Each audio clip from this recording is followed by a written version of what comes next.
Correct ആക്കിയില്ലെങ്കിൽ ഇപ്പൊ മമ്മിക്ക് ഞാൻ ഒരടി വീഴും. കറക്റ്റ് ആക്കോ ശരിയായത്. ഉറപ്പിച്ചാ ശരിയാ? കറക്റ്റ് ആക്കൂ.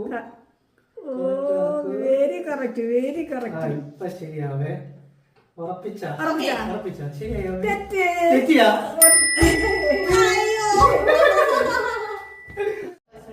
കറക്റ്റ് ഓർഡറിൽ വെക്കൂ. കറക്റ്റ് കളറ് ശരിയാ നോക്കട്ടെ. Very good. എല്ലാം കറക്റ്റായി. കറക്റ്റായി. ഡാനി അടിയിൽ രക്ഷപ്പെട്ട്. ചെയ്യട്ടെ ദൈവമേ, ശരിയാവണേ. ക്യാമറാമാന്റെ കണ്ണിൽ നോക്കി ഞാൻ കറക്റ്റ് ആക്കും. ക്യാമറമാന്റെ കണ്ണിൽ കൂടി എനിക്ക് കാണാം. ക്യാമറമാൻ കണ്ണടച്ചോ. ഇപ്പൊ ശരിയാവും. ശരിയായാ? എല്ലാം ശരി. അടി കിട്ടിയില്ല, രക്ഷപ്പെട്ടു. അടി